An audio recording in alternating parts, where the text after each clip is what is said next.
सुन लो मेरी अर्जी मेरे बजरंग बली, सुन लो मेरी अर्जी मेरे बजरंग बली। रखना मेरा सदा ध्यान, कर दो मेरा कल्याण। रखना मेरा सदा ध्यान, कर दो मेरा कल्याण। बाकी तुम्हारी मर्जी, सुन लो मेरी अर्जी मेरे बजरंग बली। तुमने सभी के काम बनाए, मेरा नंबर क्यों नहीं आए? मेरा नंबर क्यों नहीं आए? मेरा नंबर क्यों नहीं आए? तुमने सभी के काम बनाए, मेरा नंबर क्यों नहीं आए? मेरा नंबर क्यों नहीं आए? मेरा नंबर क्यों नहीं आए? आ गया हूँ तेरी शरण, पकड़ लिए हैं मैंने चरण। आ गया हूँ तेरी शरण, पकड़ लिए हैं मैंने चरण। मुश्किल बहुत है बड़ी, सुन लो मेरी अर्जी मेरे बजरंग बली। सुन लो मेरी अर्जी मेरे बजरंग बली।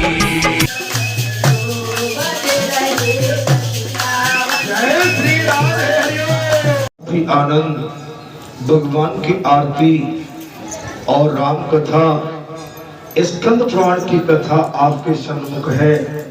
आज आपके पुरखा, हमारे सभी के पुरखों की कथा पिछले मंगलवार को भी चली थी। आज भी वो दृष्टांत अवशेष है। पुरखों का श्राद्ध किस तरह से करना चाहिए, कैसे रहना चाहिए और किनका निमंत्रण ब्राह्मणों का करना चाहिए। जो योग्य ब्राह्मण होते हैं उन्हीं को श्राद्ध में ब्राह्मणों का नोता करना चाहिए। ये कथा आज आपके सम्मुख आएगी।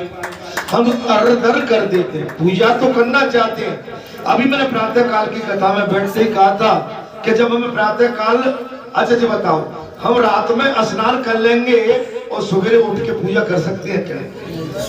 रात में जल भर देंगे और उसी जल से फिर हम भगवान का अभिषेक करेंगे क्या?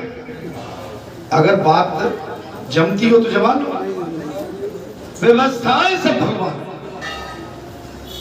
आप बचेंगे, बोले साहब हमने तो रात में पोता लगा के डाल दिया।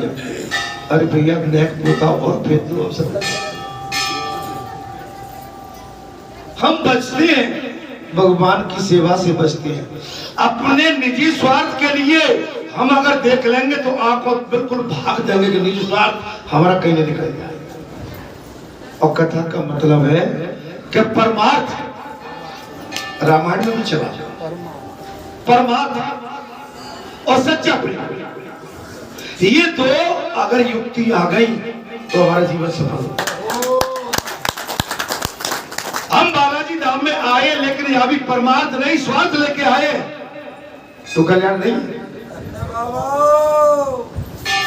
हम बैठेंगे, हमारी पहचान हो जाएगी। हम यहाँ के पीठाधीश हैं, लोग हमें देखेंगे। हम यहाँ के मुख्य पुजारी हैं, हमारा परिचय बहुत बढ़ जाएगा। नहीं नहीं, हम भगवान के चरण सेवक हैं। हमारा परिचय कैसे बढ़ेगा? हमारी अच्छी करनी से, अच्छे भाव से, बतियाने से नहीं, समर्पित भाव से। भगवान के चरणों में पुजारी का मतलब होता है कि उसका भाव बिल्कुल एक सच्चे सिपाही की तरह भगवान के चरणों में उसका दृष्टि और मन झुका। ऐसे श्रद्धालुओं का ऐसे ही पक्का सिपाही है। अब हम आडंबर कर ले भी बनाने के लिए कि भाई हम ही यहाँ के सर्वे सर्वा है, बाकी तो सब बेकार है। तो भाई एक आदमी से तो कुछ व्यवस्था बनती नहीं है। या तो आप सभी भगवान के सेवक हैं, आप सभी के सहयोग से ये इतना बड़ा काम संपन्न हो पाता। झाड़ू वाले से लेके पूजा वाला तक ये सभी महत्वपूर्ण है। कभी किसी को हल्के में मत करो। बिल्कुल नहीं। और अपने को प्रमुख मत मानो। और जिसने अपने आप को प्रमुख माना, भगवान को नजरअंदाज किया और भगवान की ओट में अपना स्वार्थ रख दिया, तो उसकी पराजय निश्चित। अपना निजी स्वार्थ नहीं होना चाहिए। मैंने ये कथा पिछले शनिवार को कही थी कि नहीं कही? भगवान को वही प्राप्त कर सकता है जो पर स्वार्थ खड़ा है। भगवान का वनवास हो गया, भगवान जंगल जंगल भटक रहे और इस मार्ग से जाते हैं, नगरवासी ग्रामीणवासी आ जाते हैं। भगवान इतने सुंदर हैं कि सबको आकर्षित करते हैं, सभी भगवान से बतियाने की कोशिश करते हैं। एक नगर में तो भाई जब माता जानकी की ओर दृष्टि पड़ी तो कह दिया, भैया ये राजकुमार ये किशोर अवस्था में ये तो ठीक है, ये किशोर अवस्था में जो किशोरी है इनके साथ क्या पूछ लिया है। पूछने की हिम्मत नहीं पड़ी, लेकिन फिर भी माता जानकी से पूछ लिया। बोले तपस्विनी स्वामिनी, हमारी ढिलाई को क्षमा करना, जी आपके साथ दो महाराज गौर और श्याम और श्याम और गौर, ये दोनों किशोर जी कौन है हमारे? तब माता जानकी समझा गई, नीचे नजर कर लेती है, बोलती नहीं है, लेकिन नहीं बताएंगी तो ये भी पातक है, बताना पड़ा। बोले ये गोरे गोरे है ना, ये मेरे देवर है। कौन है? देवर है, छोटे देवर। और ये जो है श्यामण, तो पर्दा करके ऐसे माता ने जानकी ने धीरे से सारे में कह दिया, बोले ये जो है ना ये हमारे भरताज है, श्री रामचंद्र जी मेरे पति है, साफ कह दिया। अरे सन्म जीव मोहि जबई और जन्म कोट अगनास हो गई।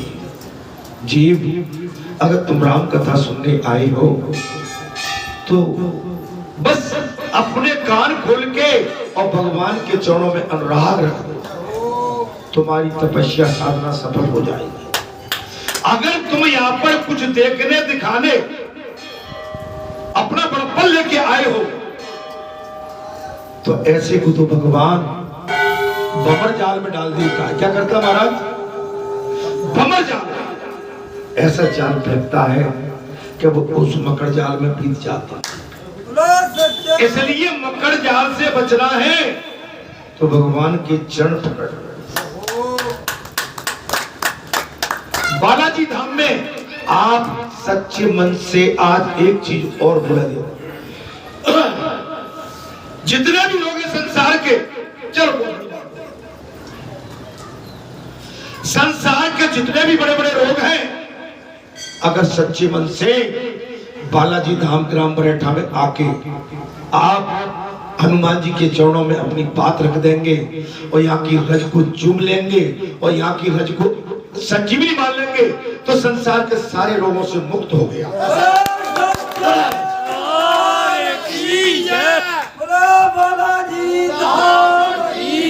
सारे रोगों से निवृत्ति गारंटी देता हूं, अजमा के देख लेना।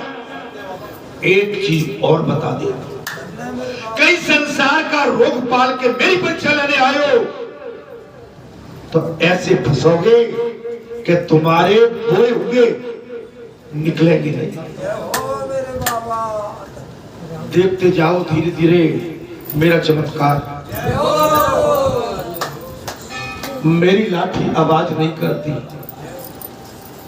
महाराज, सोई जानो ताहे देव जनाई, और जानत तुम्हें तुम्हें हो जाए।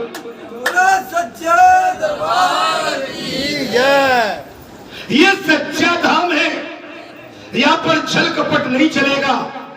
अगर श्रद्धा आस्था आप लेके आए हो तो मैं गारंटी देता हूं कि आपका कल्याण यहां से। अरे जाको राके साइया मार सके न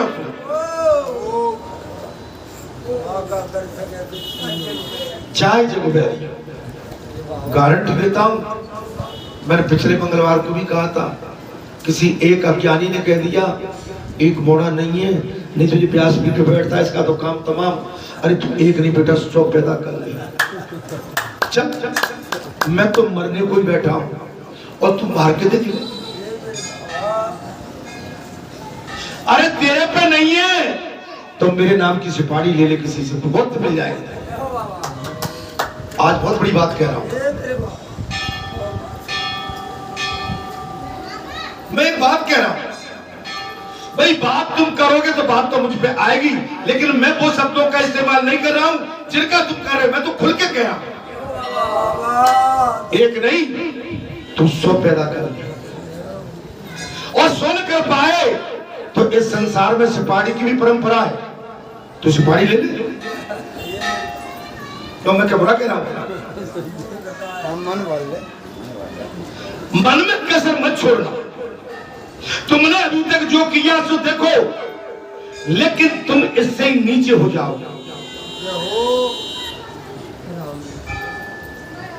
बात वाणी मैं तो करने कह रहा हूं और तुम छिपके इधर उधर कहती हो। मेरी वाणी तो हजार क्या, अगर तुमने कही है तो तुम्हारे तक भी जा रही होगी मेरी वाणी।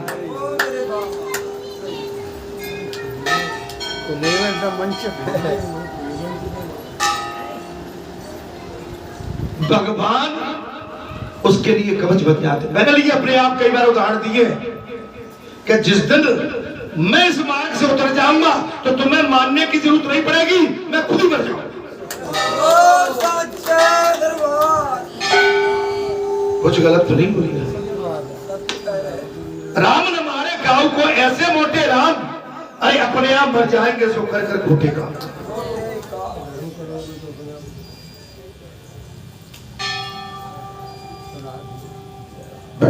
मैं तो आप सबसे यही विनती करता हूं कि भगवान से प्रेम करो। महाराज अनाथ ने पूछा, मुनीश्वर सब मनुष्यों को किस विधि से श्राद्ध करना चाहिए? सारी संसारी मनुष्य को किस विधि के माध्यम से पता चला श्राद्ध करना चाहिए? तब महाराज भर्तज्ञ ने कहा, भर्तज्ञ ने बोले उत्तम कर्मों द्वारा उपार्जित धन से पितरों का श्राद्ध करना चाहिए, 1 नंबर के धन से, मेहनत की कमाई, कथा भी साधना भी 1 नंबर की कमाई, साफ दे दिया। भृत्यज्ञ ने कहा, बोले हे ऋषियों उत्तम कर्मों द्वारा उपार्जित धन से पितरों का श्राद्ध करना चाहिए। छल कपट चोरी और ठगी के से कमाए हुए धन से कदापि श्राद्ध न कर।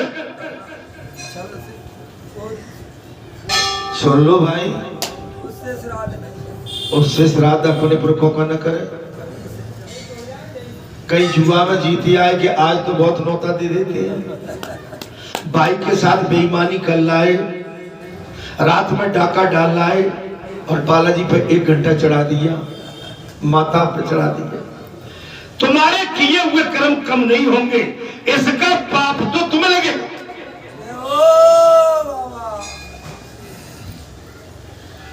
जी बालाजी पे माता पे घंटा तो तुमने डर के चढ़ाया था। बालाजी ने नहीं कही थी कि तुम कहीं से लूट करके उस धन से मेरे पर घंटा चढ़ा जाना, जितना तुमने पैसे चढ़ाया। क्यों भैया? अरे कुछ बात हो तो लौटा दो। पाप के द्वारा हुए, पाप के द्वारा कमाए हुए धन से कभी श्राद्ध और कभी पुण्य नहीं करना चाहिए। अपनी बड़ोचित वृत्ति के द्वारा उपार्जित धन से श्राद्ध के लिए सामग्री एकत्रित करें। कमाई से और इससे बढ़िया किसान इससे बढ़िया नहीं हो सकता। इस संसार में केवल किसान किसान किसान और मजदूर, बाकी सब लिप्त है। नौकरी वाले लिप, राजनेता लिप, हम जैसे पुजारी भी लिप। भाई भैया कैसी कही, कैसी कही भैया।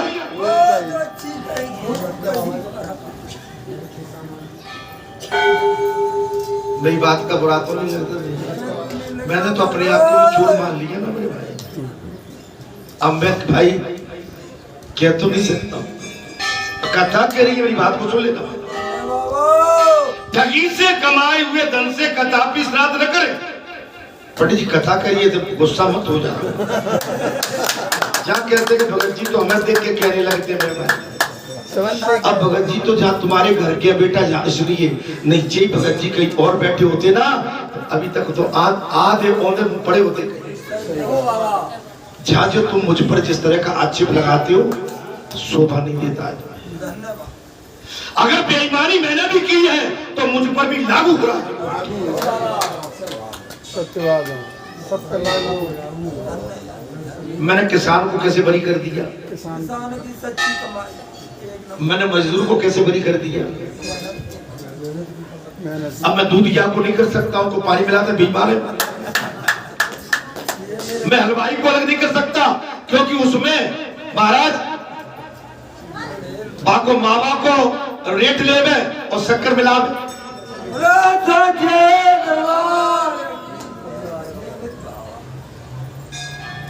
अपनी मनोचित वृत्ति के द्वारा उपार्जित धन से श्राद्ध के लिए सामग्री एकत्रित करे, शुद्ध लकड़ी बेचे। जैसे आपने सत्य कथा में सुना है ना, एक ब्राह्मण लकड़ी बेच के और उसने सत्यानारायण कथा कर पहले संध्या कालीन आने पर काम क्रोध से रहित एवं पवित्र होकर श्राद्ध क्रम के योग श्रेष्ठ ब्राह्मण परायण ब्राह्मणों को निमंत्रण करें। श्रेष्ठ ब्राह्मणों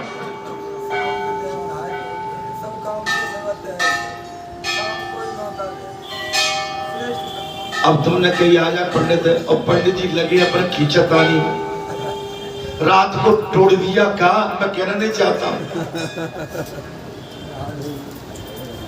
अरे बचो इनसे।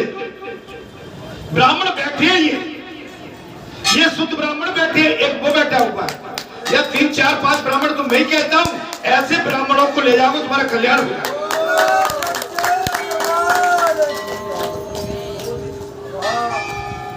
और मेरी ब्राह्मणी बैठी कहीं माता है, इनको ले जाओ तुम। ये मेरी माता है, ब्राह्मणों से कम नहीं है। इनको ब्राह्मण मान के इनको श्राद्ध में नौता दे दो।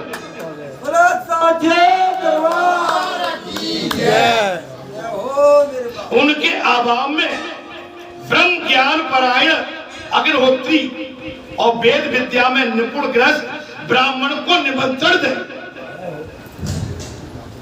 वेद विद्या में निपुण ग्रस्त को भी चाहिए कि जिन ब्राह्मणों को आपने श्राद्ध करने के लिए न्योता दिया है, आप यज्ञ हवन वेद उच्चारण और ब्राह्मणों की शुद्धता के लिए अपने घर में भी पूर्ण शुद्धता का ध्यान रखें। ब्राह्मण को शुद्ध आसन, शुद्ध जल, शुद्ध भोजन और शुद्ध आत्मा से किया हुआ था।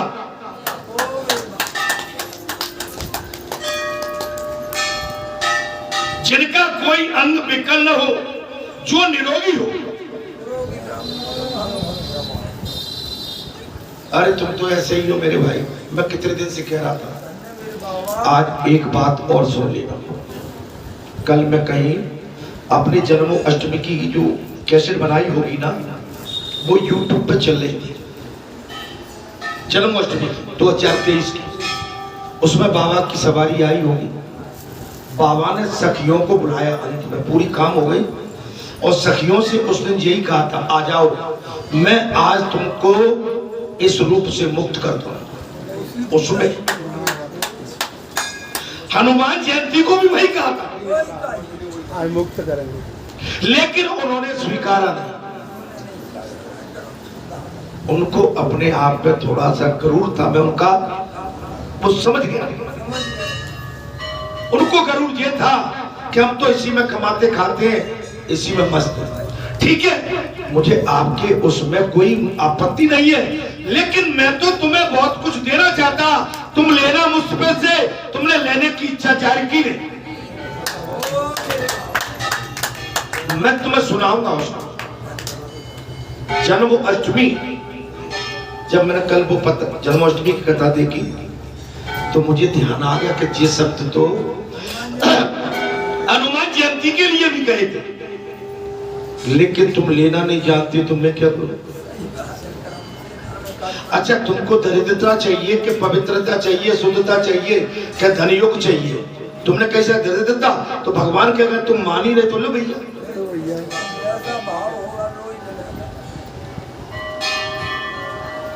तुमको लड़की चाहिए कि लड़का? अब कोई कहता मैं लड़का, तो भैया लड़का ले लो।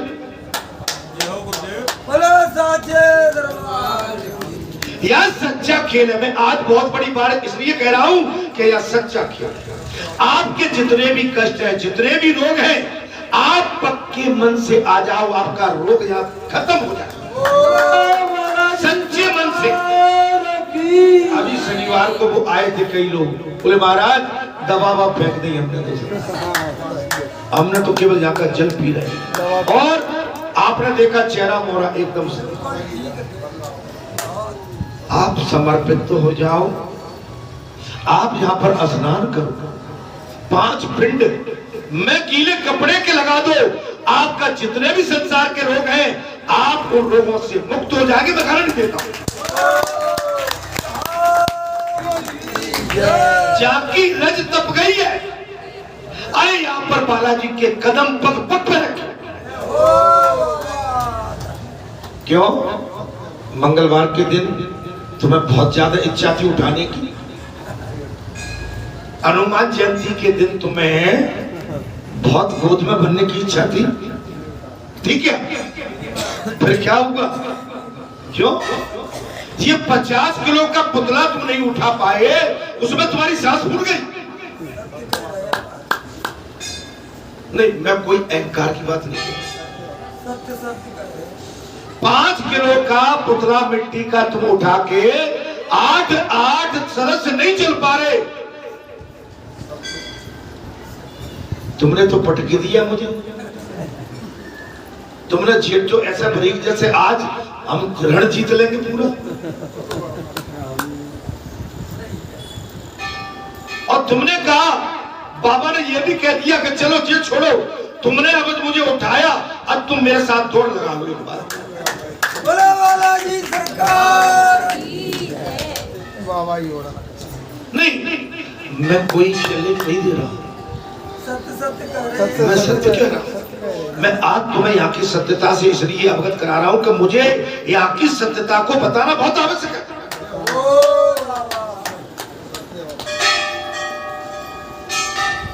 मैं क्या देख रहा हूं महाराज रात्रि में कि बहुत बड़ा मेला लगा है, और मैं पिंडदान कर रहा हूं। क्या कर रहा हूं? और मैं पिंडदान करते करते मैया पहुंच गया, और वहां पर जाके मैं मंत्र का जाप कर रहा हूं। या देवी सर्वभूतेश्वरी सर्वमंगल मंगलाय शिव साधके गौरी नारायणी नमस्तते नमस्तते नमो नमः। अपार भीड़ है, भयंकर भीड़ है। तो मैंने जो पिंडदान की कही है, जी मैं खुद मुझे प्रेरणा मिली है, आप यहाँ के पिंडदान करो। 5 पिंडदान, क्या बोलेंगे? पिंड बोलेंगे। 5 पिंड भरो, केवल 5, मैं ज्यादा नहीं कह रहा हूं, परेशान मत हो। 5 करो केवल, पूरी परिक्रमा में जहां लगे 5 पिंड लगा के और आप खड़े हो जाओ बस। आपको बहुत ज्यादा परिश्रम करने की आवश्यकता भी मैं नहीं दे रहा हूं। 5 पिंड तुम्हारा कल्याण कर। हमारी माताएं आई थी पिछले इतवार को, कुछ आई थी कुछ पिंड करने। हाँ, कैसा लग रहा है? सही सही बोलो। सही बोलो। बोले रहे मतलब के घरे नहीं कहीं आए घूमे गए तो बंदी कसम मिलेगी जो बैठी आए वहां मेरे को सब और जिन्हें खींच लिया है ये है बोलो सच्चे दरबार की जय। अरे सन्मुख हो जीव, यहाँ की बहुत बड़ी ख्याति है। यहाँ की इतनी बड़ी ख्याति है कि 11 दिन का यज्ञ, 3.25 लाख जप और 23 साल की कथा गलत लगा हुआ।